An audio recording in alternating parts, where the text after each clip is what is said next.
making. For more than 350 years, we are manufacturers and distributors. We design materials and solutions that have a tangible, positive impact on people's lives. The world. We are a worldwide, multi-local organization with a global ambition to protect our planet and invent a more sustainable future. A better, dedicated with continuously improving and innovating. We care about our employees, our customers, and our communities. Home. We build places that spark dreams and aspirations. And we work every day to make the world a more beautiful and more sustainable home for us all to live in. Making the world a better home. That's our purpose.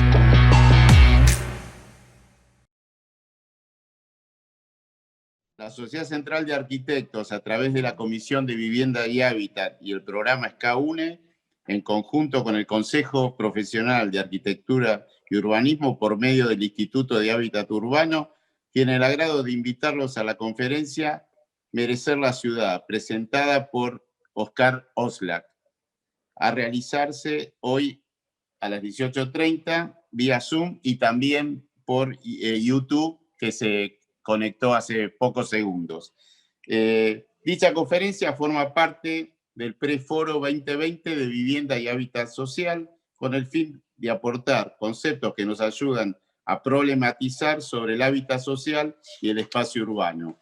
En esta oportunidad serán los anfitriones Valeria del Puerto, presidenta del Consejo Profesional, y yo, Darío Gabriel López, de la Sociedad Central de Arquitectos, quienes presentamos el Preforo 2020 como antesala al segundo Foro de Vivienda y Hábitat Social, SCASEPAU, a realizarse en abril del próximo año, el cual estará compuesto por 6 ejes de trabajo. Primero, política habitacional en la Argentina. Segundo, vivienda por cooperativa y autogestión. Tercero, vivienda en alquiler. Cuarto, urbanización de villas y asentamientos. 5, patrimonio urbano del parque habitacional de vivienda de interés social. Y por último, sexto, suelo urbano. Queremos agradecer a Oscar Oslak, por supuesto, y a todos los patrocinadores de este evento, que son FB, Peisa, Ferrum, Barbieri, Saint-Gobain y Petrilat, que aparte ayudaron para editar todos los videos del primer foro. Les paso ahora con la presidenta del Consejo Profesional. Hola, buenas tardes. Gracias, Darío. Buenas tardes a todos y todas. Bueno, desde el Consejo venimos trabajando hace varios años este tema del déficit habitacional, en especial desde el Instituto de Hábitat, como decía recién Darío, que dirige Carlos Pisoni. Entendemos también que en la actualidad la crisis provocada por el COVID ha visibilizado y ha profundizado este déficit histórico. Entonces nos parece más que oportuno esta organización de este foro del año que viene, del segundo foro de vivienda y hábitat, y bueno, que ahora en estas instancias preparatorias consistirán en dos eventos. Este es el primero, con Oscar Oslak, a quien también agradecemos desde el Consejo su presencia acá con nosotros.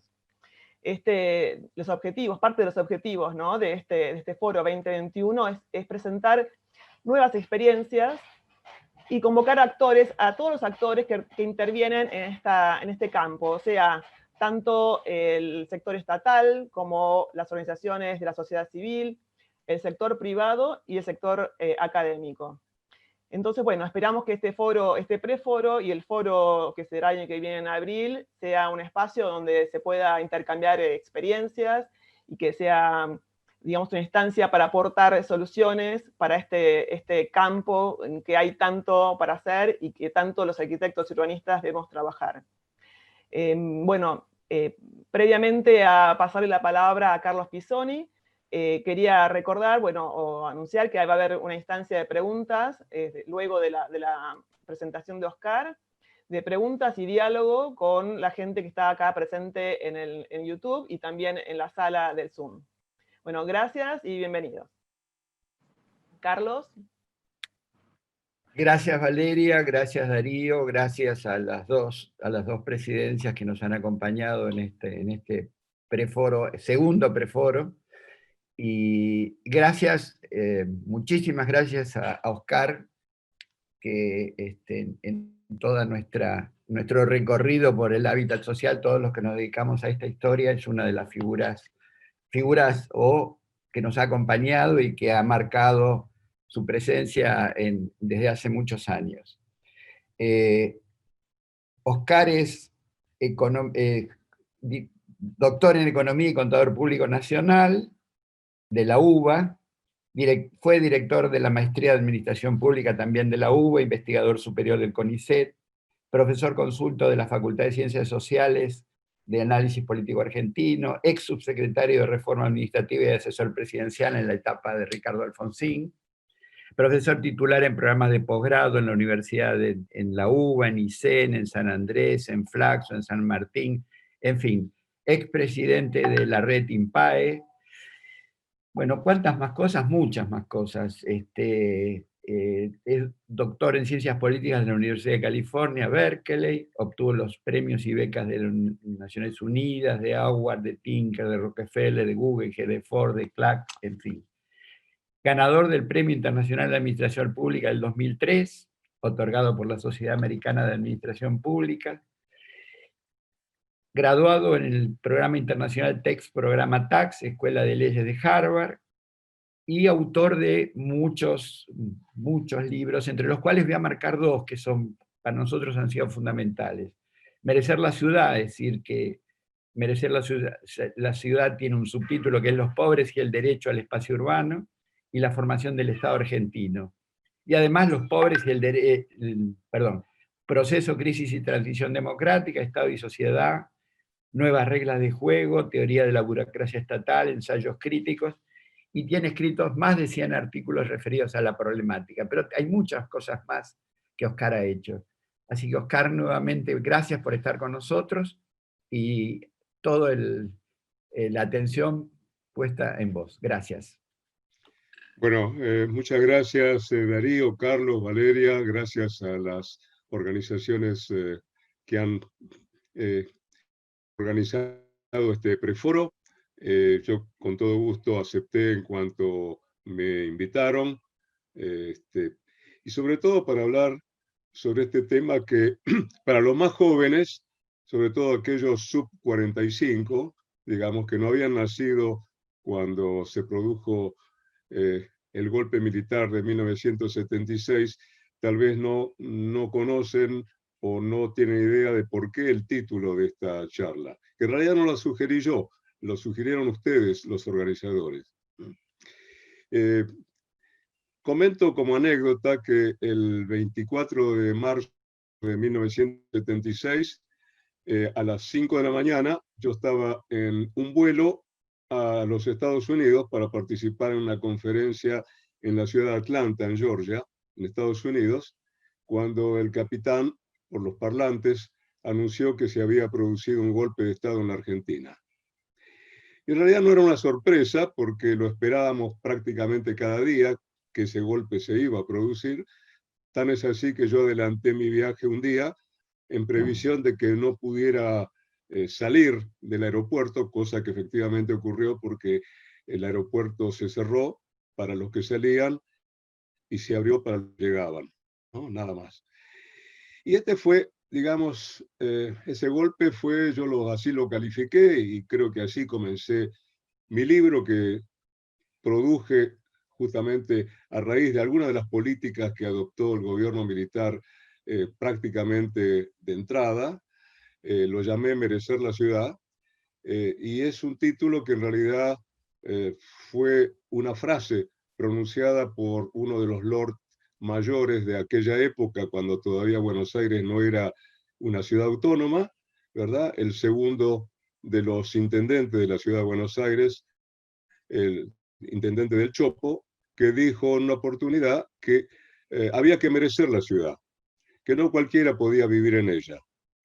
Y esto estaba de alguna manera ratificado también por algunas otras algunos otros discursos y frases pronunciadas por caracterizados miembros del gobierno militar, como Juan Alemán, por ejemplo, que era secretario de Finanzas o de Hacienda de la ciudad, y que dijo que había que tener una ciudad cara para la mejor gente, ¿no? Es una frase bastante parecida a la del Chopo, que había que merecer la ciudad. Entonces, yo me voy a utilizar un PowerPoint y le voy a pedir a Domingo si me ayuda con el PowerPoint, de manera que no vean únicamente mi cara, que puedan entretenerse con algunas figuritas y algunas imágenes y textos, ¿verdad? Comenzando por la foto, una foto emblemática ya de Buenos Aires, en el barrio 31. Y esa revolución, porque así la he llamado, una revolución desde arriba, una revolución que en realidad puede asociarse al término revolución de la astronomía. En la astronomía, una revolución es el regreso a un punto de partida, cuando un astro termina de dar una vuelta, por ejemplo, a la Tierra alrededor del Sol, completa una revolución total, ¿no? Y entonces mi pregunta era, ¿a qué punto de regreso se llegaba con el golpe militar, con esa dictadura sangrienta que se instaló en aquel momento? Y yo de alguna forma lo vinculaba con volver al proyecto de la generación del 80, ¿no? Un proyecto con el cual se identificaba el gobierno militar. Era una dinamítica que en los hechos nunca existió, pero que sigue siendo parte del mito argentino. Una revolución destinada a colocar las cosas en su lugar, ¿no? De hecho, se llamó proceso de reorganización nacional, como si hubiéramos vuelto a la organización nacional del siglo XIX. Y vamos a adelantar la próxima transparencia, por favor. Yo decidí en aquel entonces, por circunstancias muy fortuitas, le pido a Domingo que me iba a dedicar, sobre todo a partir de un proyecto, se habilitó, digamos, un financiamiento para hacer investigaciones en materia de población. No era mi tema, pero tampoco había mucho dinero. En aquel entonces me presenté un proyecto para estudiar políticas de redistribución espacial en la ciudad de Buenos Aires, ¿no? Bueno, el Population Council me otorgó unos fondos y empecé a estudiar el tema. En primer lugar, digamos, que fue una de las primeras políticas que fue anunciada por el gobierno militar, lo que fueron las erradicaciones de miserias y llamadas entonces de la ciudad de Buenos Aires. En la ciudad de Buenos Aires existían 225.000 habitantes en villas de emergencia, ¿no? Eso fue resultado de un censo que hizo el gobierno militar, y en 3 años, aproximadamente 4 años, terminaron erradicando de la ciudad de Buenos Aires a 210.000 personas. Es decir, prácticamente la ciudad quedó libre de villeros y, por supuesto, los terrenos que ocupaban las villas en aquel entonces, que no son los mismos terrenos que ocupan, por supuesto, las villas y los asentamientos urbanos, los asentamientos de población pobre hoy en día en Buenos Aires, ¿no? Fueron rápidamente reacondicionados, convertidos en una serie de edificios o se le dio diferentes usos, ¿no? Pero el hecho es que esa población en general fue violentamente erradicada de la ciudad de Buenos Aires, hacia donde pudiera, ¿no? La gente irse, sea por sus propios medios, sea a través de trenes fletados a Bolivia, a través de convenios con el gobierno militar también de Banzer en Bolivia, sea a través de convenios con la Comisión de Vivienda de Corrientes, ¿verdad? Para mandarles correntinos, por ejemplo, de vuelta a Corrientes, ¿no? Pero el hecho es que desaparecieron de la ciudad 210.000 personas que representaban aproximadamente el 7% de la ciudad de Buenos Aires.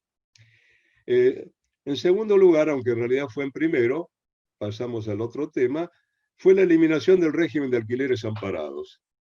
El régimen de alquileres amparados era un régimen que estaba vigente desde la década del 40, incluso antes de la llegada de Perón al gobierno, donde se habían congelado los alquileres, y justamente en momentos que comenzaba el proceso inflacionario, y esos alquileres amparados que beneficiaban aquel entonces, o a lo largo de los años llegó a beneficiar 1 millón de inquilinos, era periódicamente actualizado, ¿verdad?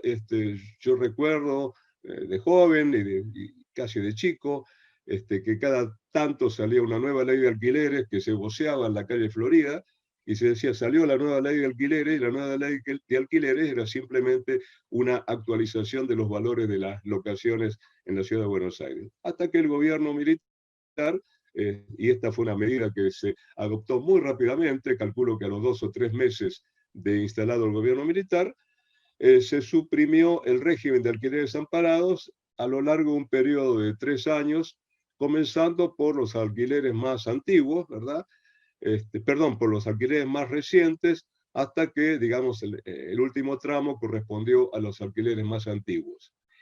Y esta medida implicó, de hecho, que muchísimos inquilinos tuvieran que buscar incluso refugio en villas fuera de la ciudad de Buenos Aires, dado que se produjo un creciente incremento en las locaciones urbanas, con la idea de que, bueno, esto iba a provocar un incremento de la edificación en Buenos Aires, de edificación para alquiler, ¿no? Cosa que ocurrió de una manera muy pequeña y, por supuesto, no para alquileres de sectores populares, ¿no? En tercer lugar, analicé las expropiaciones para la construcción de autopistas urbanas, que fue otro proyecto de aquella época, ¿no? Que originariamente tenía la intención de construir 9 autopistas que cruzaran la Buenos Aires en todas las direcciones.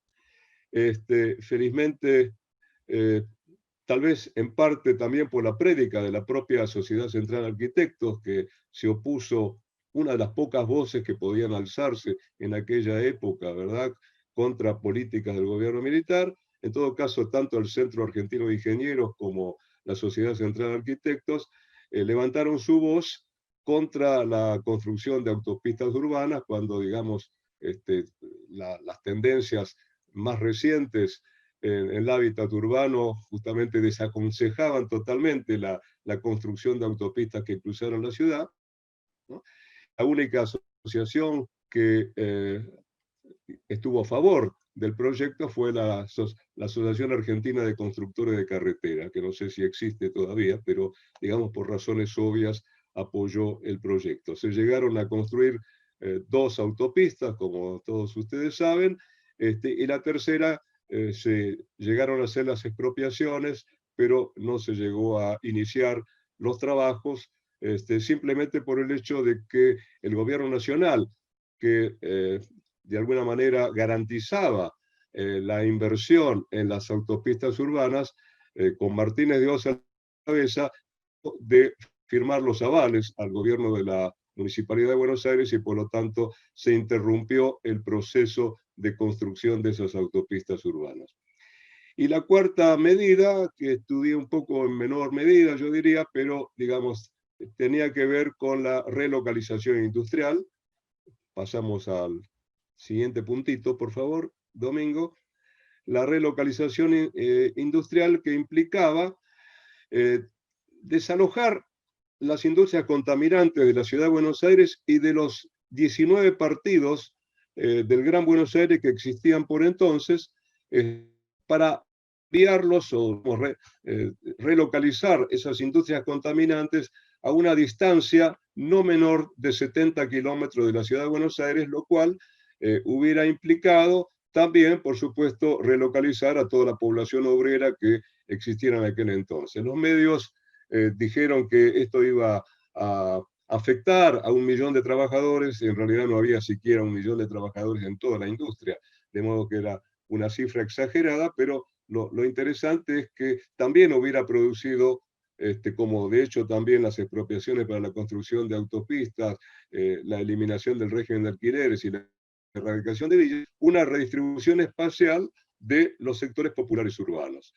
En realidad fui enhebrando estos distintos casos a lo largo de algunos meses, ¿verdad? Para tratar de ver en qué medida todas estas políticas podían estar respondiendo a una, digamos, a una política general común, ¿no? Que era deshacerse de los pobres de la ciudad de Buenos Aires. No creo en teorías conspirativas, pero el hecho es que hay en ciertos momentos cierto espacio político para que este tipo de políticas puedan ser adoptadas, y eso es lo que efectivamente ocurrió en la ciudad de Buenos Aires. Tomé dos casos adicionales, los agrego al PowerPoint, ¿no?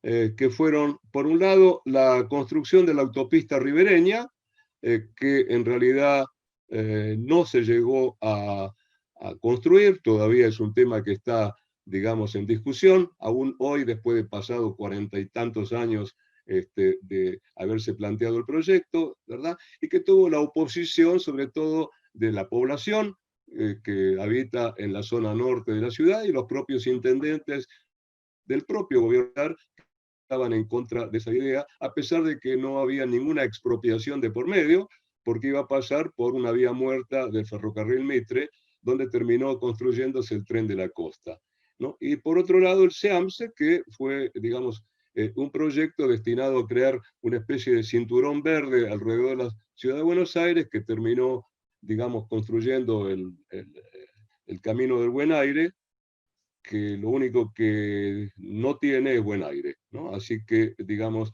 y que se construyó alrededor de tierras en las cuales se fue haciendo poco a poco un relleno sanitario con basura orgánica, sobre todo, que produjo contaminación de las capas inferiores, ¿verdad? Y produjo un desastre ecológico tremendo. Bueno, estas fueron las distintas políticas que yo analicé, pero, digamos, en forma subyacente a todas ellas, me parecía que había algo que podía vincularlas entre sí, más allá del hecho de que todas ellas suponían en mayor o menor grado una redistribución espacial de los pobres urbanos hacia la periferia de la ciudad, ¿no? Hacia el Gran Buenos Aires.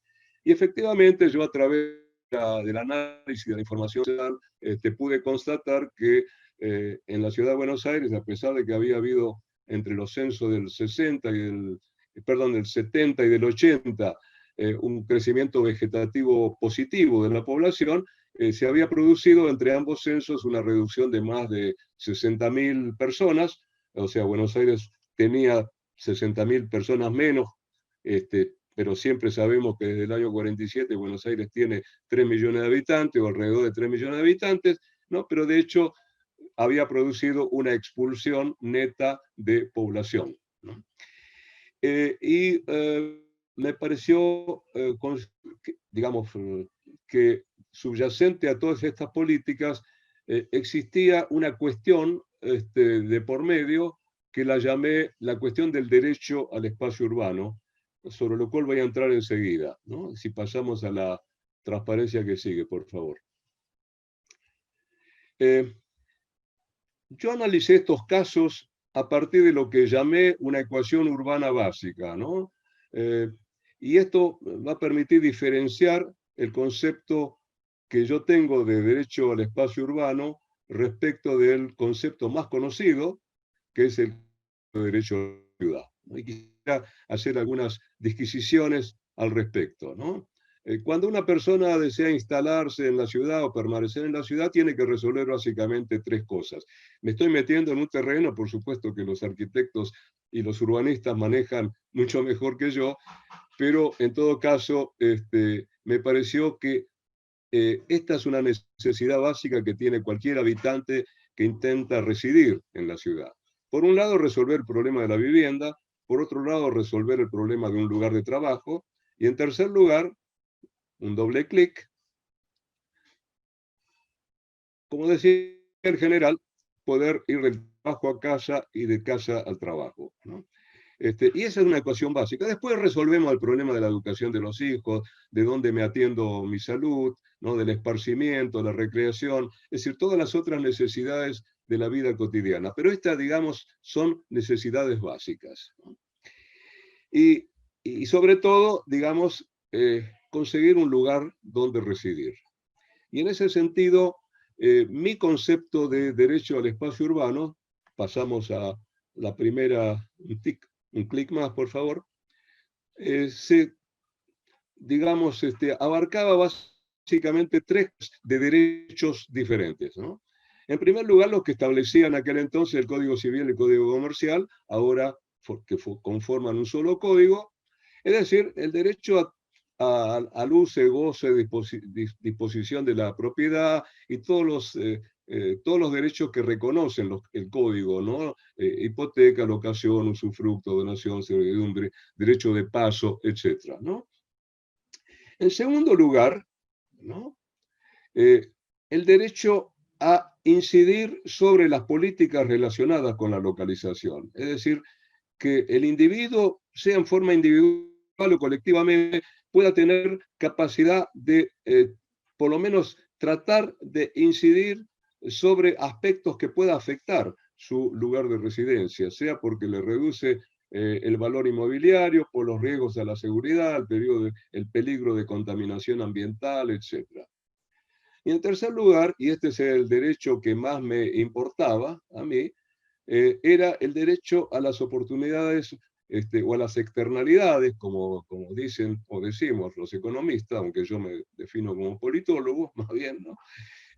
Las externalidades en materia educacional, recreativa, ocupacional, asistencial, que están dadas con el lugar de residencia, con la localización, ¿no? Y que nos permiten, digo, esto para decirlo en términos más concretos, que si yo vivo en la villa de Colegiales, puedo ir a trabajar al Molino Minetti, que está a la vuelta, ¿verdad? Puedo ir al Cine Regio, que ahora es teatro, cerrado todavía, pero bueno, teatro al fin, donde podía ir al cine, o mandar a mis hijos a la escuela de la calle Álvarez Thomas, o ir caminando a un centro de salud. Bueno, todo eso se pierde con la relocalización espacial. Y ese era el derecho que justamente me importaba dentro de esta concepción general del derecho al espacio urbano.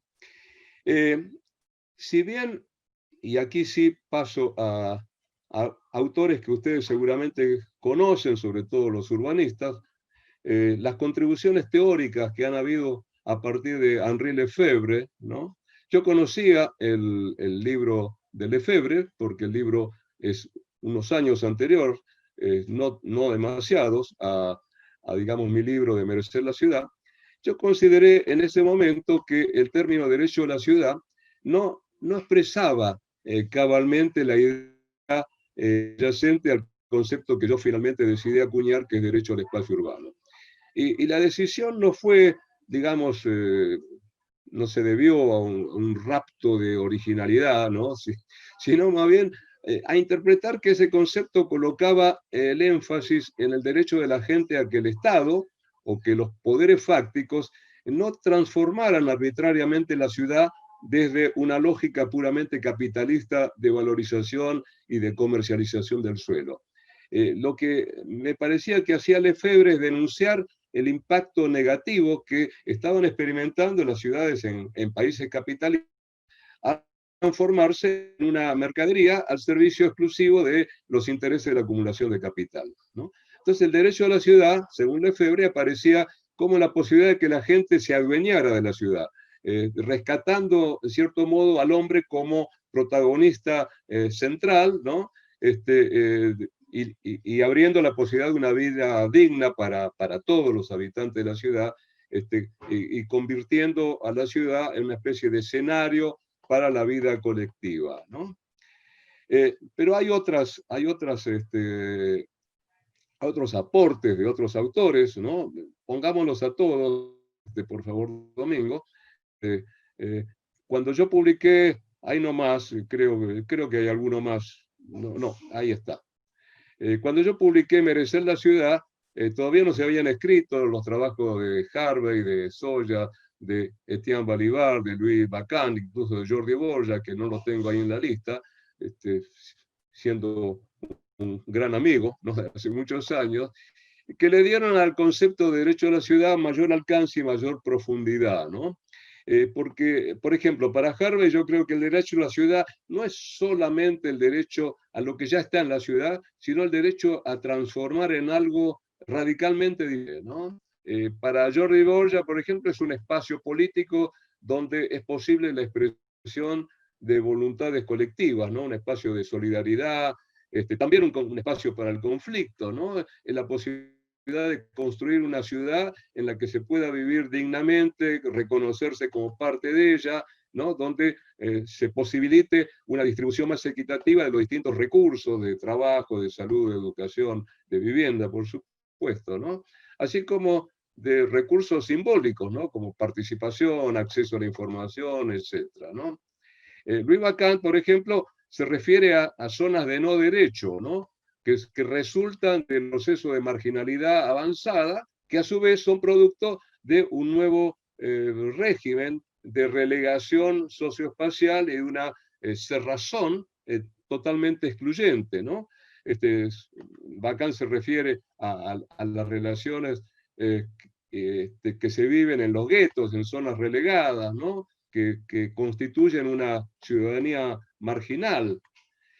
Pero tal vez el concepto más reciente de justicia espacial que propone Soya, por ejemplo, es el que me parece más cercano a mi concepción sobre derecho al espacio urbano, ¿no?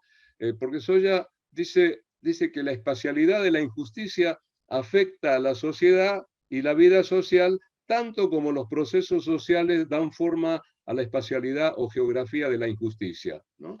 Es decir, Soya trata de ver de qué manera geografía y política, lo social y lo espacial, la historia y la topografía son fuerzas dinámicas que afectan todo proceso humano de manera significativa.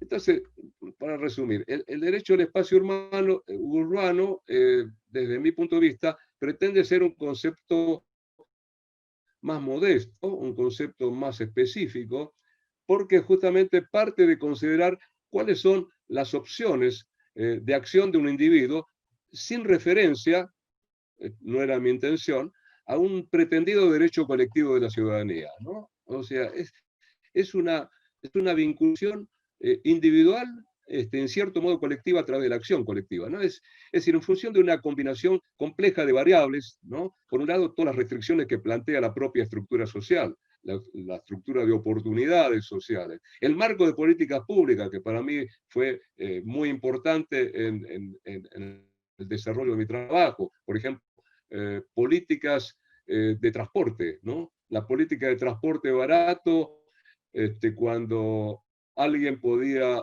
construirse una casita en una villa o en una localidad suburbana y venir desde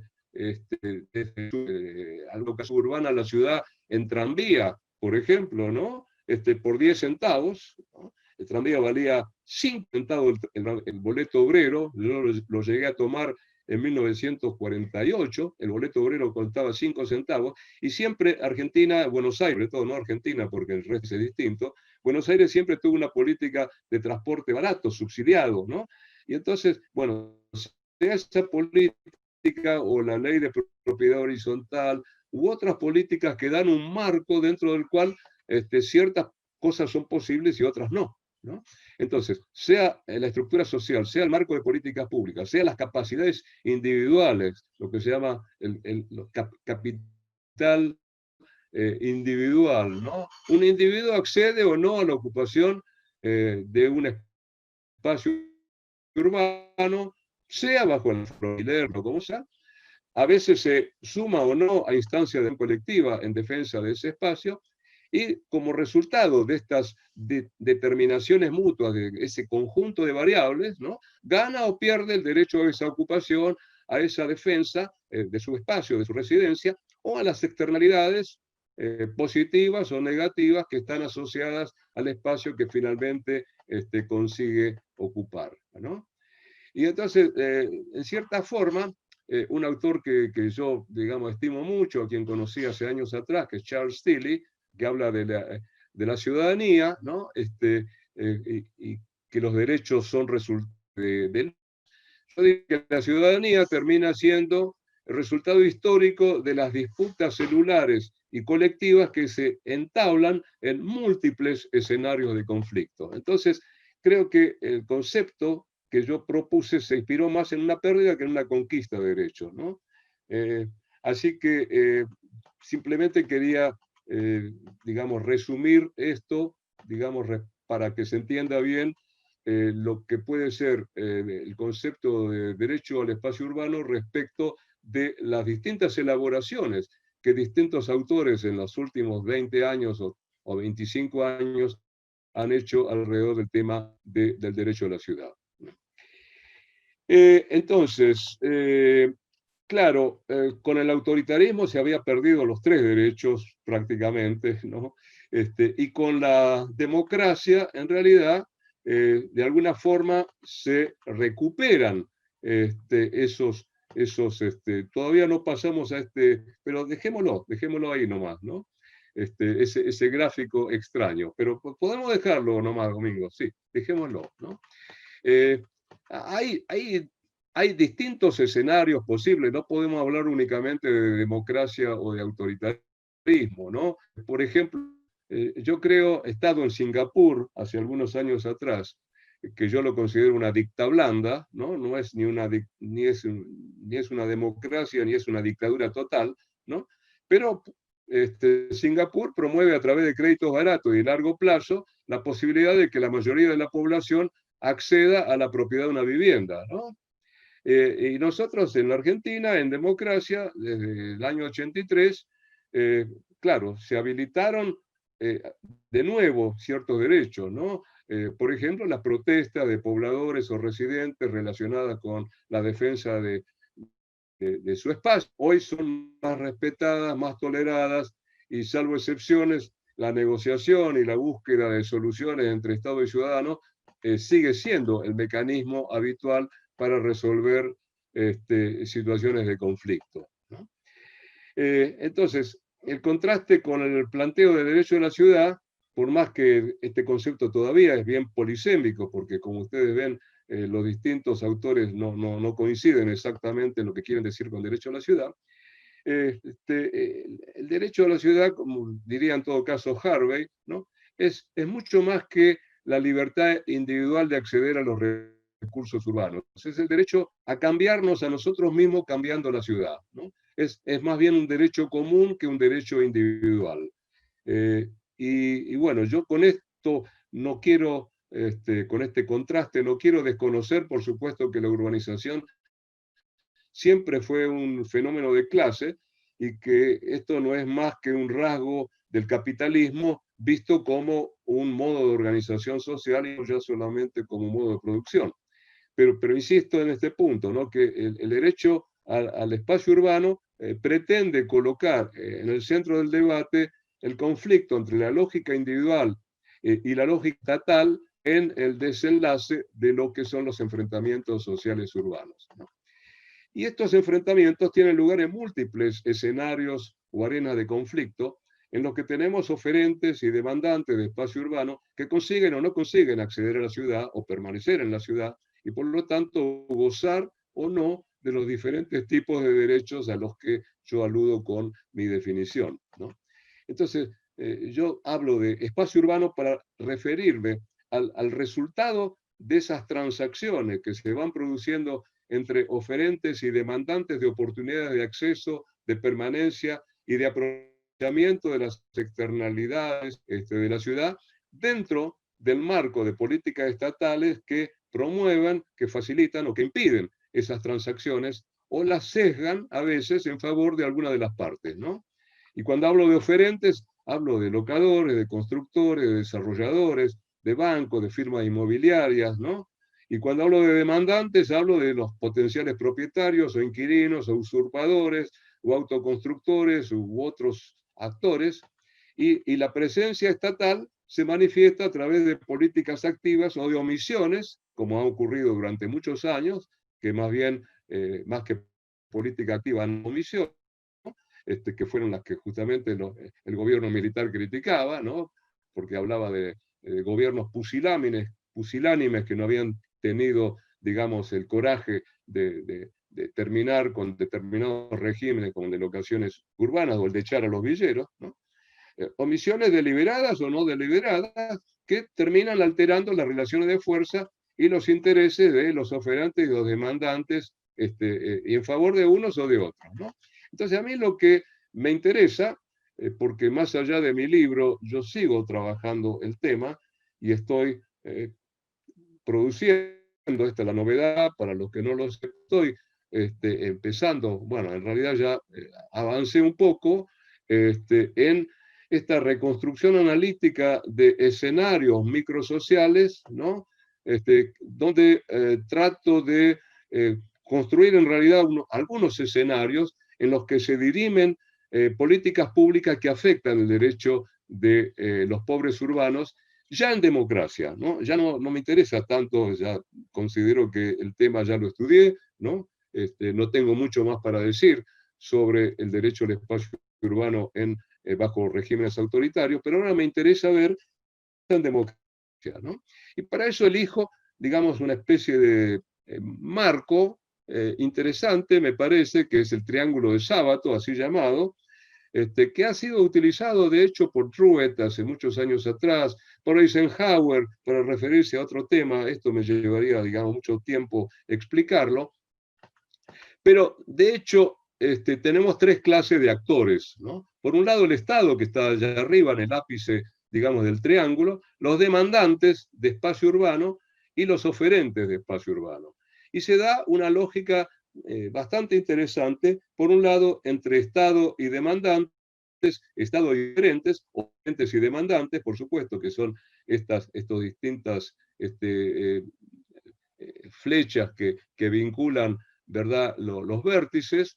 Y por otro lado, dentro de cada uno de los vértices se dan también relaciones muy interesantes para analizar, por supuesto dentro del Estado, donde no hay coincidencia en las políticas respecto del derecho al espacio urbano y donde intervienen gran número de organismos estatales, ¿verdad?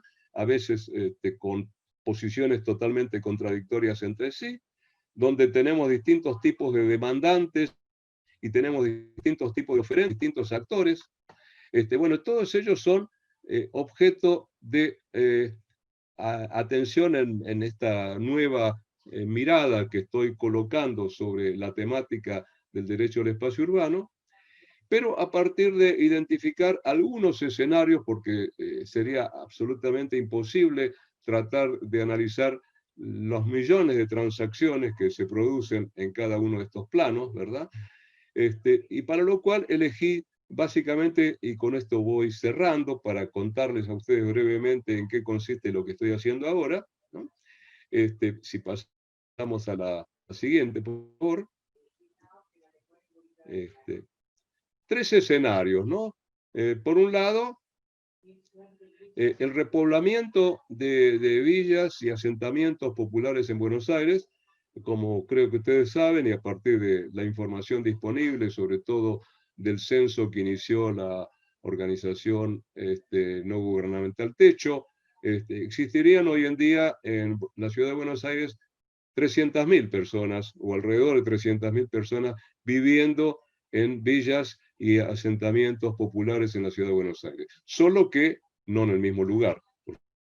Creo que si algo que caracteriza a esta nueva relocalización, a este nuevo repoblamiento de esa población en la ciudad de Buenos Aires, es esta suerte de grieta urbana, ¿no?, que se ha establecido entre el norte y el sur.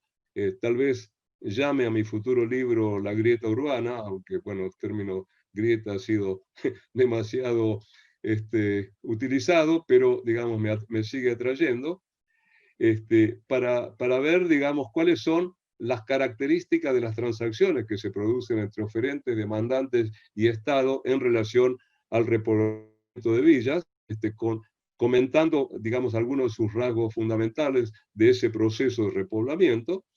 En segundo lugar, un segundo escenario, que es el de la dinámica del mercado de locaciones urbanas, ¿no? Donde se han producido algunos fenómenos verdaderamente interesantes, importantes, ¿no? El hecho de que, bueno, el mercado de locaciones urbanas se está caracterizando por una serie de rasgos, ¿no?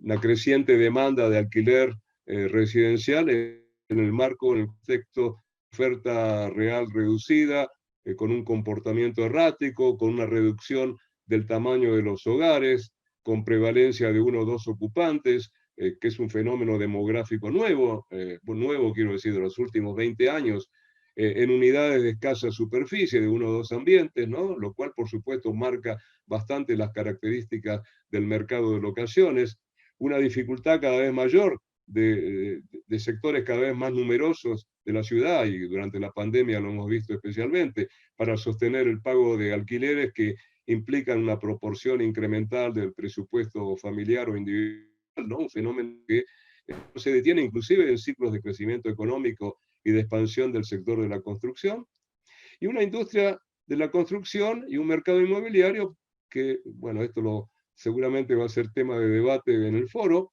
¿no? Crecientemente orientado a rentabilizar sus negocios, concentrándose en un target de población de ingresos elevados, de viviendas suntuarias y de lujo, y que están localizadas sobre todo en espacios privilegiados de la ciudad, que cada vez se extienden más hacia barrios cada vez más periféricos, ¿no? Porque la ciudad finalmente es una isla, es Hong Kong, nada más que rodeada por una avenida y un río. Y en tercer lugar, ¿no? El tercer escenario, donde tomo dos aspectos que me parecen interesantes, que por un lado todo el proceso de gentrificación barrial, ¿no? Las varias denominaciones que van adquiriendo un creciente número de Palermos o de Belgranos, ¿no? Por un lado, y todo el fenómeno de suburbanización de élites en la periferia de la ciudad de Buenos Aires, donde tenemos aproximadamente el mismo número de countries que el mismo número de villas, solo que con un tamaño y una cantidad de pueblos muy diferente, ¿no? De manera que esos son los escenarios de la dinámica urbana que a mí me va a interesar analizar en mi próximo libro, espero, ¿no? Cuando me pueda volver a concentrar, dado que los webinarios me están, digamos, restando bastante tiempo, pero no los estoy culpando por la invitación, pero en todo caso es una época de mucho webinario, ¿no? Que no me ha hecho interrumpir el proyecto. Así que supongo que con esta última transparencia, a ver, Domingo, si tengo algo más, porque no lo recuerdo. Exactamente, me queda solamente por darle las gracias por, como se decía en las radios antiguas, por la atención dispensada. Así que quedo, digamos, atento a las intervenciones que quieran hacer, las preguntas en el chat o las que ustedes mismos quieran hacerme. Muchas gracias. Tu casa es un mundo de superficies. Algunas son cálidas, otras frías y elegantes. Están las rústicas y las que lo cubren todo. Y a cada una las protege un producto Petrilac, líder en protección de superficies.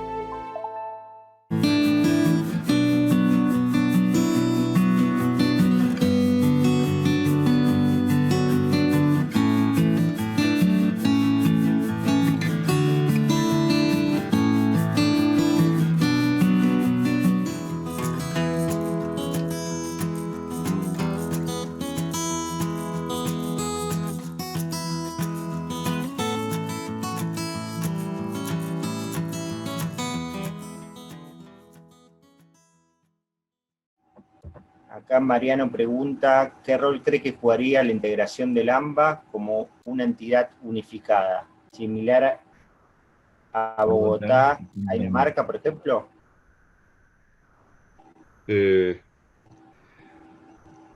Bueno, Ustedes creo que van a responder mejor a esa pregunta, ¿no? Porque no es un tema que yo haya estudiado. Lo que estudié sí, o por lo menos lo que he leído bastante, son los distintos proyectos que existieron a lo largo de los sucesivos gobiernos respecto de la posibilidad de al menos una mayor integración en cuanto a una concepción común respecto de cuál debe ser el desarrollo de ese espacio territorial, ¿no? Incluso bajo gobiernos que pertenecían al mismo signo político, ¿no?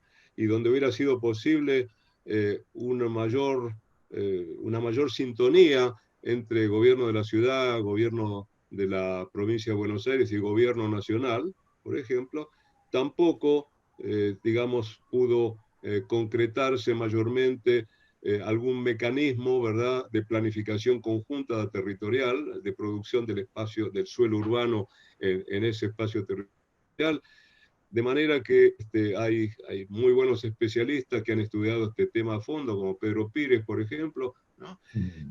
Pero, digamos, por lo menos los resultados que yo he visto respecto de los distintos intentos que hubo no prosperaron, ¿no?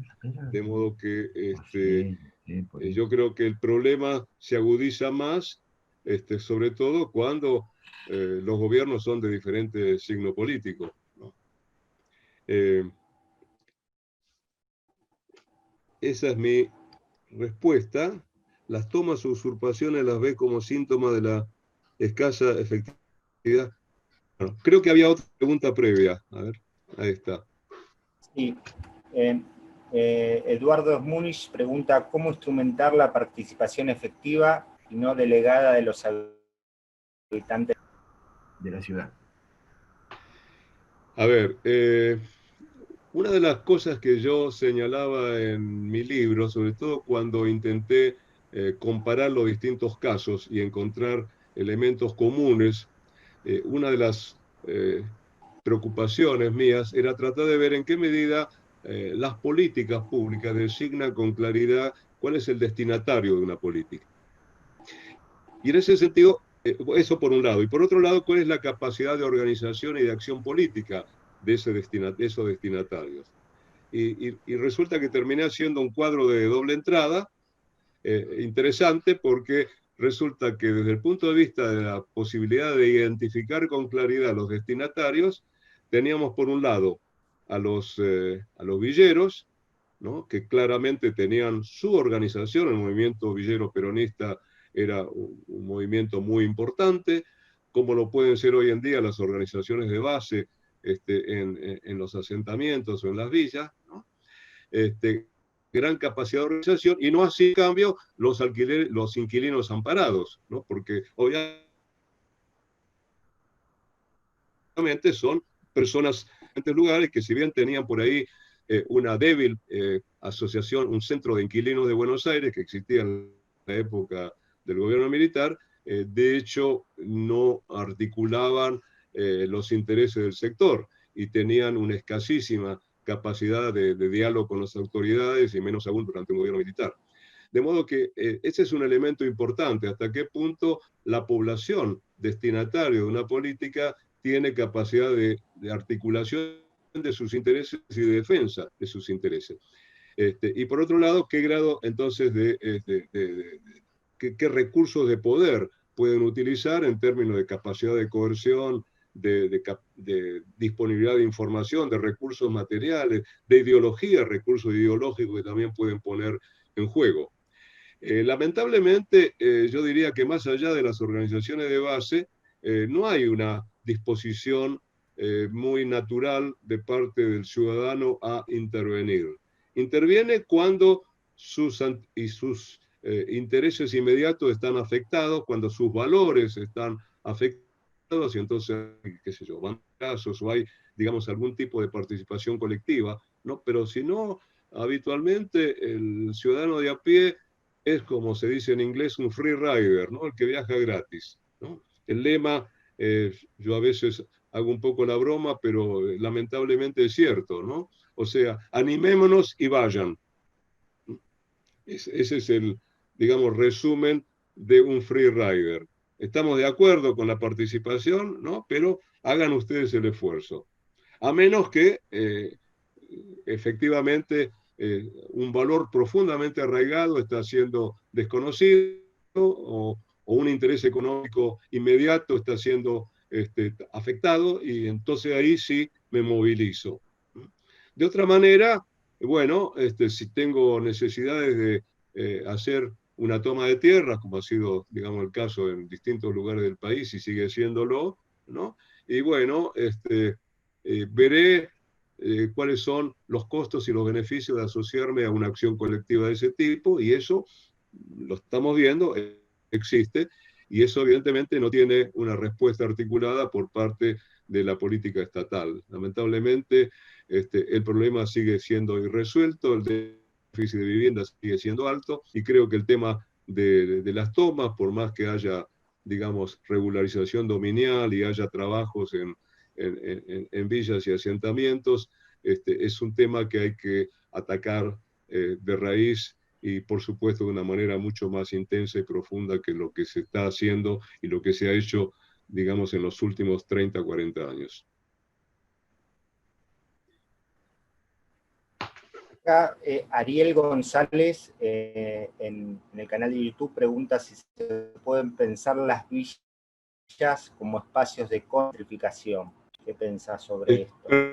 Espacios de contra gentrificaciones, le llama él. ¿Las villas? Sí. A ver, potencialmente. Potencialmente. Bueno, esto lo sabemos bien, digamos, si yo recuerdo que conversé de esto con ¿quién era? El presidente del Instituto de la Vivienda, que me comentó, me invitó en un momento determinado a comentar la inversión que estaban haciendo en algunas villas de la Ciudad de Buenos Aires, en algunos barrios populares de la Ciudad de Buenos Aires. Me acuerdo que era $1 millón, no me acuerdo la cifra en este momento, ¿no? Y entonces, y el tema de la regularización dominial, ¿no? Y entonces yo dije, bueno, y mencioné el nombre de una gran inmobiliaria y dije, en 10 años se compra todo, ¿no? Y su respuesta fue, dale 20. Es decir, yo creo que es inevitable, ¿no? Estamos en una isla. Hong Kong está construyendo unidades de 6 metros cuadrados. Acá se ha discutido si 18 metros cuadrados, como permite ahora el nuevo código. En Estados Unidos son 30 todavía, ¿no? Acá, digamos, el código creo que permite 18, y entonces tenemos los nanodepartamentos. Pero tal vez lleguemos a Hong Kong, ¿no? A tener cocinas colectivas y espacios, digamos, comunes en los edificios, ¿no? Y haya que empezar a pensar en cuchetas para dormir con un baño de uno.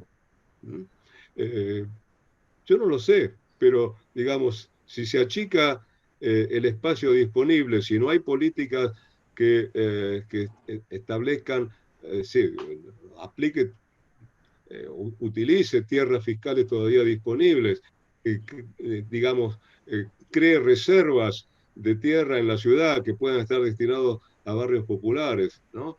Si efectivamente pueda llegar a existir una voluntad de integración social del espacio de la ciudad, bueno, eso yo no lo veo. Creo que más bien el proceso de gentrificación, que no es solamente un tema de Buenos Aires, es un tema de las principales ciudades del mundo, va a seguir avanzando, porque la lógica del mercado va a terminar imponiéndose en una sociedad capitalista donde el precio de la tierra va a seguir creciendo, y me parece que es inevitable que eso siga avanzando, ¿no? A menos que haya, por supuesto, una política muy firme de ponerle freno y reorientar la política en otra dirección.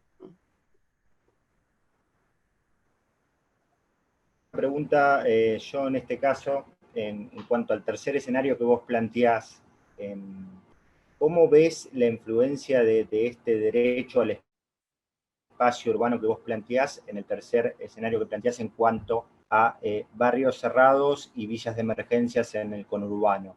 ¿De qué manera empieza a estar el rol del Estado en ese espacio, el derecho al espacio urbano que vos planteás? ¿O hay derecho al espacio urbano en estos dos universos de la informalidad, tanto sea barrios cerrados como asentamientos? Bueno, yo creo que se ve afectado el derecho al espacio urbano, sobre todo los sectores populares. Por un lado, el espacio territorial se va a ver alterado no solamente por estos fenómenos, ¿no? Yo acabo de publicar un libro que se llama El Estado en la Era Exponencial, que está disponible si cualquiera quiera entrar a internet, lo puede bajar con mi apellido, o sin mi apellido, El Estado en la Era Exponencial, donde uno de los temas que analizo, justamente con esta temática de las smart cities, ¿no? De las ciudades inteligentes, es qué va a ocurrir cuando tengamos vehículos autónomos, por ejemplo, ¿no? ¿Cómo va a ser el proceso de suburbanización cuando no sea un gran esfuerzo tener que manejar 1 hora o 1 hora y media para llegar a la ciudad todos los días y volver, digamos, a la casa, ¿no? Probablemente dentro de 10, 15, 20 años, aunque los vehículos autónomos van a estar disponibles ya a partir del año que viene en algunas ciudades del mundo, ¿no? Bueno, se va a transformar totalmente la vida urbana, van a desaparecer los semáforos, los parquímetros, los estacionamientos, es decir, va a haber una verdadera revolución urbana en muchos otros aspectos, ¿no? Pero quedándome en la pregunta, una de las primeras consecuencias que hay en esta convivencia que se produce en el Gran Buenos Aires, entre barrios cerrados, por un lado, y villas de emergencia, que evidentemente han crecido enormemente. Tenemos un número más de 4.000 en todo el país, ¿no? Pero el Gran Buenos Aires ha crecido, tenemos 1.000 en el Gran Buenos Aires, ¿no? Es la pelea por la tierra, ¿no? Porque evidentemente los barrios cerrados han incrementado el valor de la tierra. Han producido algunos otros efectos, como por ejemplo creación de un mercado de trabajo para la población que vive en los barrios obreros cercanos a los barrios cerrados, ¿no? Es un fenómeno bien complejo, ¿no? Pero sin duda, en la medida que se encarece el valor de la tierra y que la gente tiene que ir hacia una periferia cada vez más alejada de la ciudad, de hecho, en mi libro yo observaba cómo entre el 70 y el 80, en el año 70 al 80, el radio urbano se fue extendiendo enormemente, y así como en Buenos Aires se había producido una reducción de población, y en los partidos aledaños a la ciudad de Buenos Aires habían crecido 2%, 3%, en algunos, en las zonas del tercer cordón llegaban al 70% el incremento de la población, lo cual mostraba, por supuesto, esa extensión del radio urbano. Y en la medida que se acelera la posibilidad de llegar más rápido a la ciudad, el radio urbano se va a seguir extendiendo, ¿no? Y la gente tendrá que irse cada vez más lejos para poder acceder a un valor de la tierra accesible.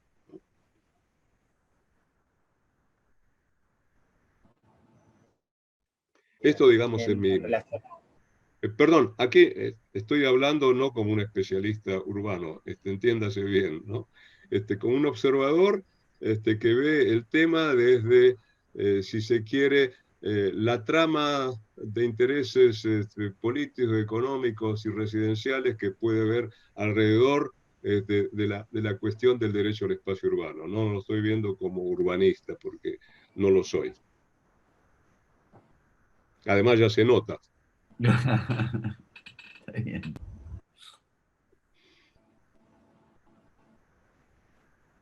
Bueno. Bien, acá Erno pregunta si las tomas actuaciones las ves como un síntoma de la escasa efectividad lograda por las sucesivas políticas destinadas al suelo urbano y vivienda social? Es un fenómeno realmente complejo, que requeriría mucha reflexión, ¿no? Por supuesto, mi respuesta rápida es sí, ¿no? Creo que la toma de tierra refleja una problemática social aguda, más allá, digamos, de las circunstancias particulares que pueden rodear tal o cual toma, ¿no? Y de otros intereses que puedan estar moviéndose alrededor, ¿no? Que me llevaría, digamos, a incursionar en temas que ni siquiera conozco debidamente, ¿no? Pero, digamos, simplemente me podría estar haciendo eco de lo que refleja la prensa de un lado y otro, ¿no? Así que mi respuesta rápida es sí, ahí ha fallado la política estatal, ¿no?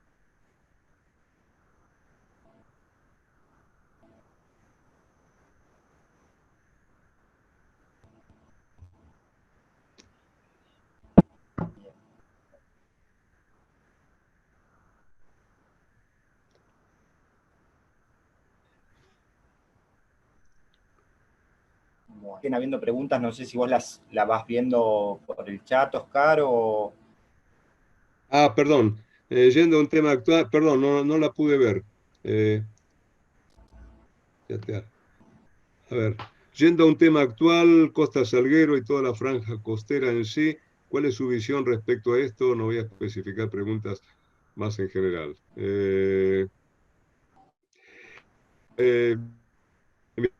Estuve participando en un chat, en un conversatorio que hubo hace unos días atrás respecto del tema. Me he estado informando sobre esto. Francamente, yo no podría entrar, digamos, a responder temas que requieren un grado de información mucho mayor que yo pueda tener porque no estoy trabajando estos temas, ¿no? Cero de Costa Salguero. Sé sobre los puntos de vista que se han planteado al respecto, una zona que probablemente termine gentrificada, de hecho, ¿no? Y que pueda arrastrar a barrios populares cercanos, pero más allá de eso no puedo. Tampoco conozco el Plan Nacional de Suelo Urbano. No, si tengo opinión, no tengo opinión porque francamente no lo conozco. Puedo hablar más sobre mi libro y sobre mi investigación anterior, sobre eso sí puedo darles mayores detalles, pero no sobre mi futuro libro porque todavía no me he puesto a estudiar realmente a fondo.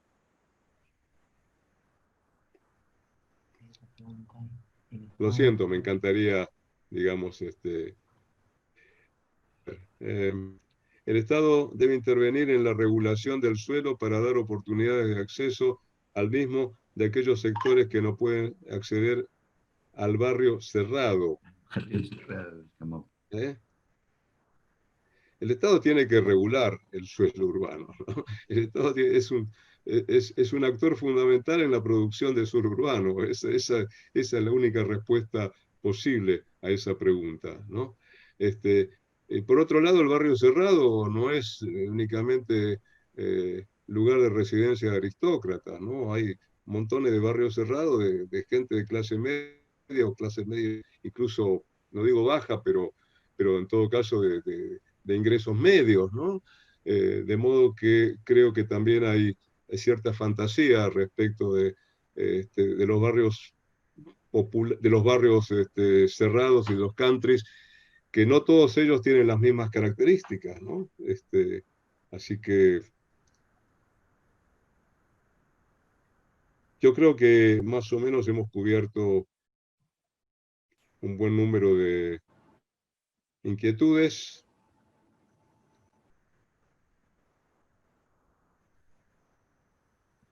Me gustaría por ahí, si ustedes tienen algún punto de vista respecto de esta discusión, si se quiere, más conceptual, sobre el tipo de categoría analítica que digamos, contrastaba derecho al espacio urbano con algunas otras visiones sobre el derecho a la ciudad, ¿no? Que es un tema en el cual... Ahí aparece otra cosa. Es muy loco cómo en el CBC me daban textos suyos y ahora lo estoy escuchando. Creo que fue el autor que más me quedó. Solo para decirle eso, ja. Bueno, está bien. Bueno, tengo que decirle al joven Mariano González Alonso, que es el que hizo el comentario, ¿no? Que incluso soy muy anterior al CBC. No existía el CBC. El gringo de Lich creó el CBC durante el gobierno de Alfonsín. Yo he sido docente de la Facultad de Ciencias Económicas, de Teoría y Técnica Impositiva en el año 61 como ayudante de trabajo práctico. Así, estamos cumpliendo casi 60 años de docencia, mucho antes que el CBC.